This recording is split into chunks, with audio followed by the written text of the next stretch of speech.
Today we are going to start classification of plant, 6th chapter. हम animal का classification क्यों करते हैं या तो प्लांट का क्लासिफिकेशन क्यों किया जाता है? Because there are 7 millions of species are of plant and animal are found on the earth surface.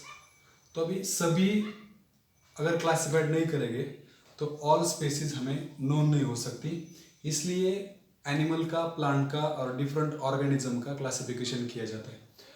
अभी देखो, लिविंग ऑर्गेनिज्म इस साल 9th में हम क्लासिफिकेशन ऑफ प्लांट देखने वाले. But all living organisms are classified into 5 kingdom. That 5 kingdoms are kingdom monera, second kingdom protista, and third kingdom animalia, fourth kingdom plantae, and fifth kingdom fungi.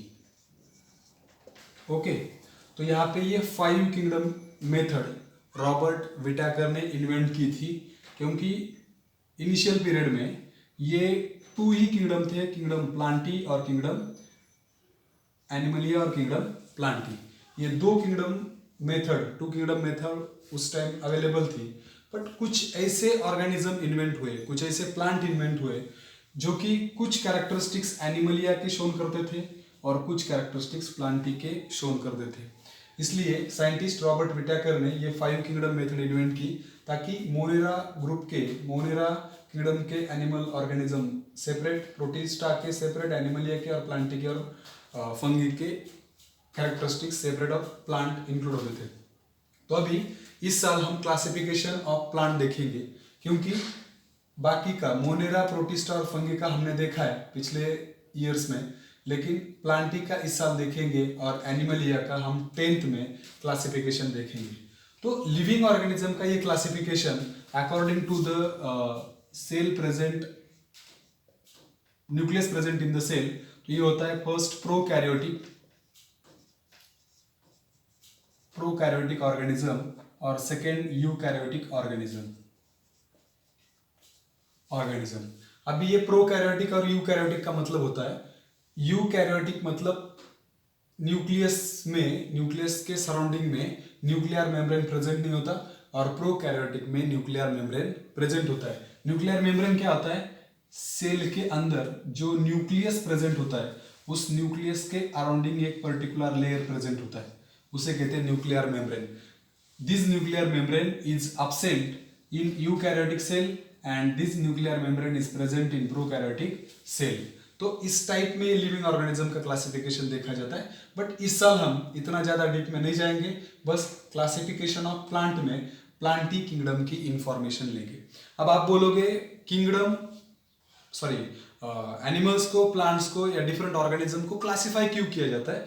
क्योंकि अगर हम different types के organism को classified करेंगे तो all species like plants, like animal, different organism, ये सभी species हमें नोन हो जाती, हमें पता चलती. इसलिए किंगडम प्लांटी का क्लासिफिकेशन यहाँ पे करके दिया है हमें. तो ये जो प्लांट्स होते हैं प्लांटी किंगडम में, all plants are included in the kingdom plantae are autotrophic.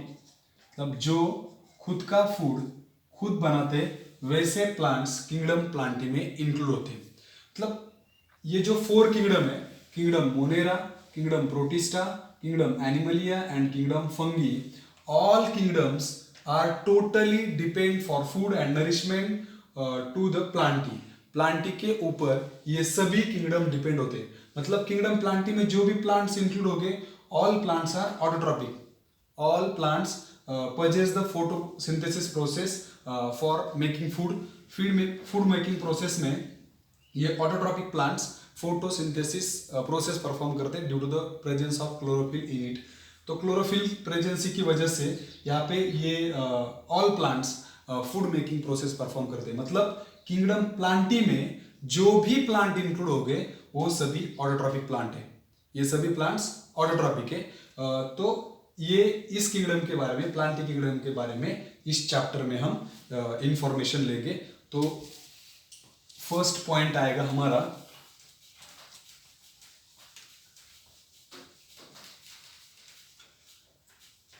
Basis for classification, किस बेस पे प्लांटी का क्लासिफिकेशन किया जाता है? बेसिस फॉर क्लासिफिकेशन, ओके, किस बेस पे प्लांट को क्लासिफाइड किया जाता है?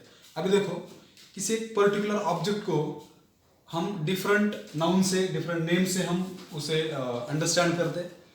वैसे प्लांट्स को किस बेसिस पे क्लासिफाइड किया जाएगा? तो वो बेसिस होती प्रेजेंस और अब्सेंस ऑफ ऑर्गन्स, प्रेजेंस और अब्सेंस ऑफ ऑर्गन। देखो अभी इस बेसिस पे कैसे क्लासिफाइड किया जाता है, यहाँ पे ऑर्गन की बात की जाएगी। What are the organs of plant?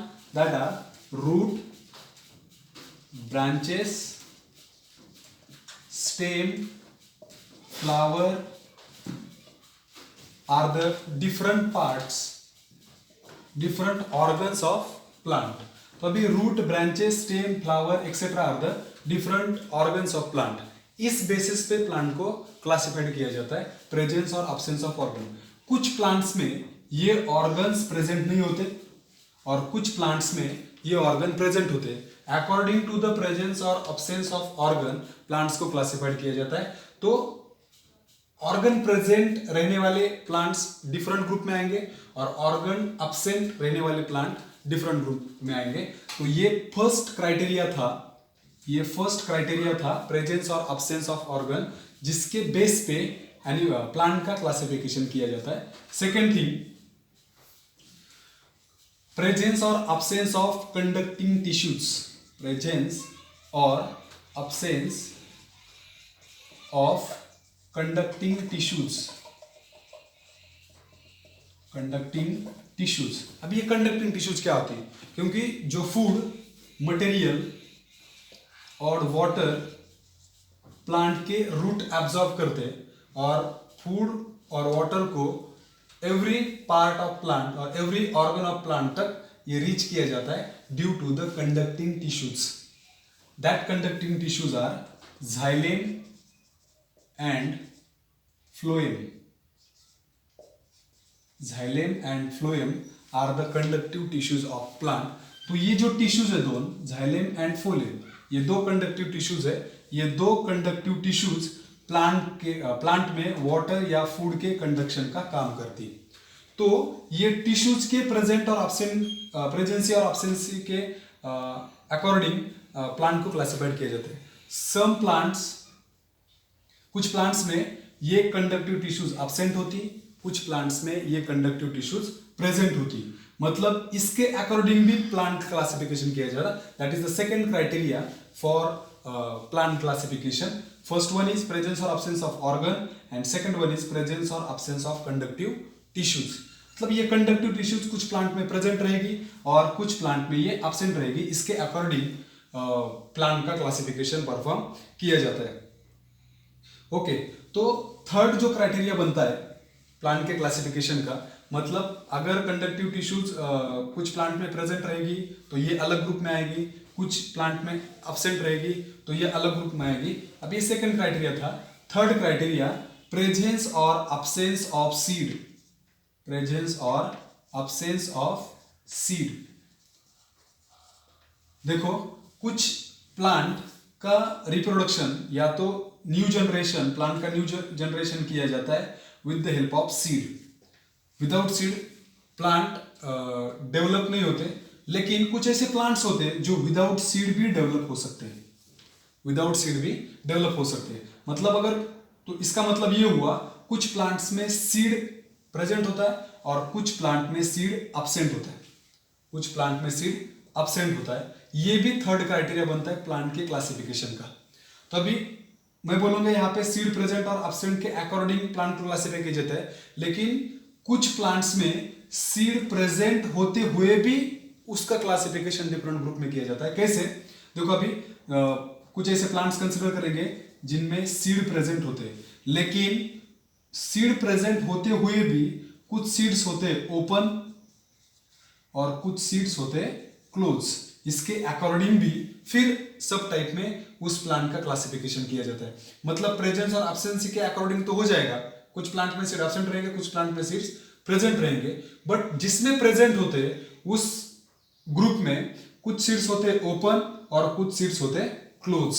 मतलब मैंगो, इसका जो सीड रहेगा, इसका सीड क्लोज होता है, मतलब इनसाइड द फ्रूट ये क्लोज हो जाएगा, तो इसके अकॉर्डिंग भी प्लांट का क्लासिफिकेशन परफॉर्म किया जाता है।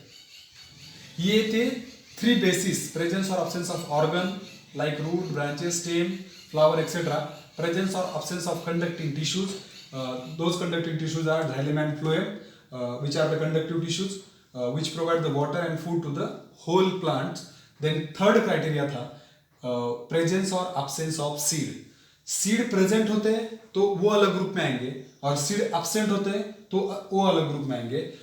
कभी कभी सीड प्रेजेंट होते हुए भी वो ओपन और क्लोज होते हैं, इसके अकॉर्डिंग भी फिर प्लांट का क्लासिफिकेशन किया जाएगा। तो ये थे 3 basis for plant classification.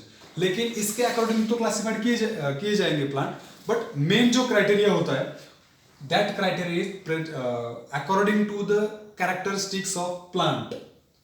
1 minute.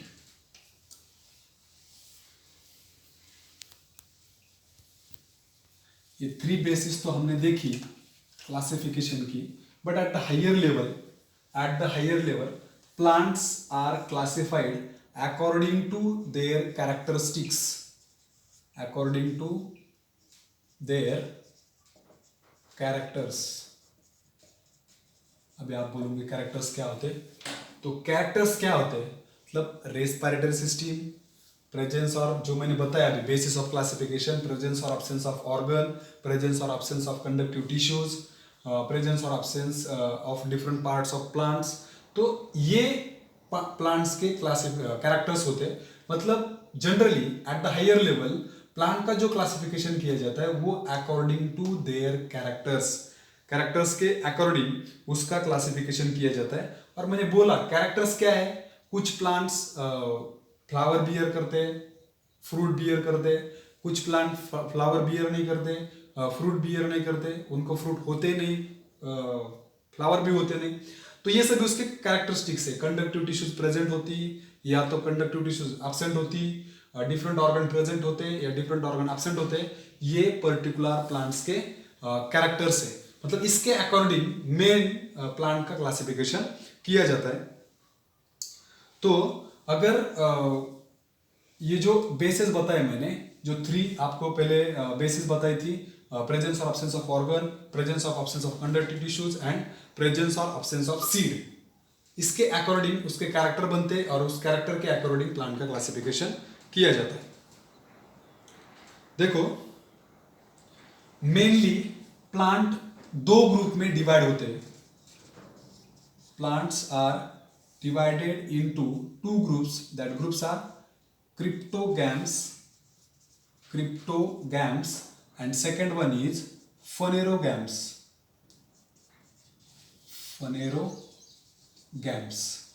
अभी देखो ये क्रिप्टोगैम्स और फनेरोगैम, ये प्लांट का क्लासिफिकेशन किस बेसिस पे किया जाता है। इन द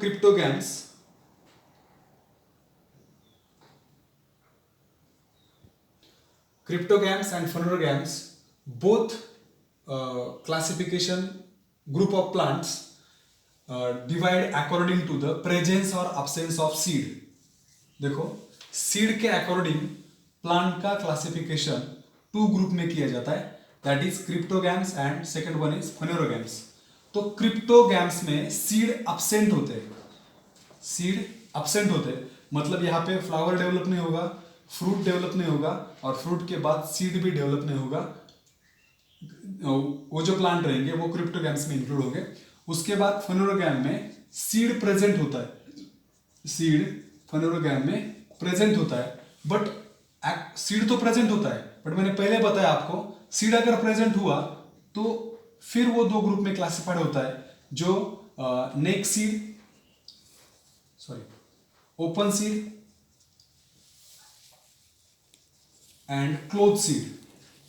मतलब क्लोज सीड मतलब क्या हुआ, ये इनसाइड द फ्रूट क्लोज होगा और ये इनसाइड द फ्रूट सीड ये ओपन रहेगा, मतलब फ्रूट के अंदर ये क्लोज नहीं होगा। इसके अकॉर्डिंग फिर फेनोरोगैम का क्लासिफिकेशन किया जाता है, जो open seed gymnosperm, open seed को कहेंगे हम जिम्नोस्पर्म, और क्लोज सीड को कहेंगे हम एंजियोस्पर्म, एंजियोस्पर्म। हाँ, तो देखो मैंने बेसिस फॉर क्लासिफिकेशन आपको बताया, और according to their characteristics plant का क्लासिफिकेशन हायर लेवल पे बनाया जाता है। तो प्लांट दो ग्रुप में डिवाइड होते हैं, क्रिप्टोगैम्स एंड फेनोरोगैम्स। तो इस दो ग्रुप में कैसे डिवाइड होते हैं, इसका रीजन है सीड इज absent और seed is present. If seed is present absent in the plant, then those plants are classified into cryptogams, and seed is present in the plant, then those plants are included into the phanerogams। तो ये दो group है, जिस plant में seed absent होता है वो cryptogams में आएंगे, और जिस प्लांट में सीड प्रेजेंट होता है वो फेनोरोगैम्स में आएंगे। लेकिन प्रेजेंटी के अकॉर्डिंग फिर सीड ओपन होता है या क्लोज होता है, इसके according phanerogams classified into two groups, gymnosperm and angiosperm. Gymnosperm कौन होता है, जिसके सीड ओपन होते हैं, जिसका आउटर कवरिंग नहीं होता, नेचुरल कवरिंग नहीं होता। और क्लोज सीड कौन से होते हैं, तो जिसे हम एंजियोस्पर्म कहते हैं, जिनके सीड फ्रूट के अंदर क्लोज हो जाते हैं। तो ये प्लांट का मेन क्राइटेरिया है क्लासिफिकेशन का। अभी क्रिप्टोगैम्स फिर तीन डिवीजन में डिवाइड होता है। First one is Thallophyta, second one is bryophyta, and third one is pteridophyta,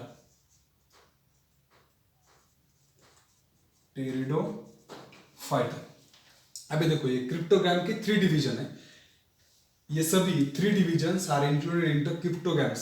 सभी डिवीजन में सीड absent होगा, सभी डिवीजन में सीड absent होगा, लेकिन इसके अलग कैरेक्टरिस्टिक्स है, इसके अलग और इसके अलग कैरेक्टरिस्टिक्स है। उसके बाद फेनोरोगैम्स, जो मैंने अभी बताया आपको, दो मेन ग्रुप में डिवाइड होता है, जिम्नोस्पर्म्स एंड एंजियोस्पर्म।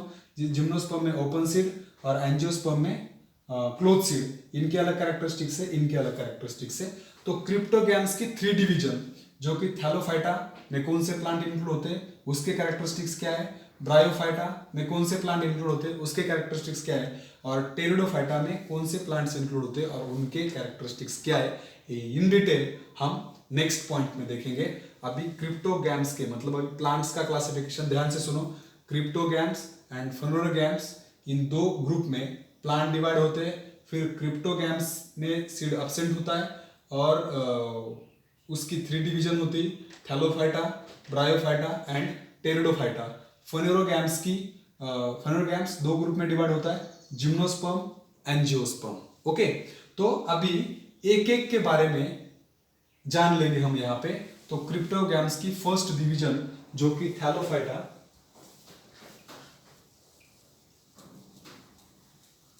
और उसके कैरेक्टरिस्टिक्स हम यहाँ पे देखेंगे, उसके एग्जाम्पल यहाँ पे देखेंगे। तो first division from cryptogams, first one is Thallophyta. पहले हम उसके कैरेक्टरिस्टिक्स देखेंगे, क्या कैरेक्टरिस्टिक्स होते हैं।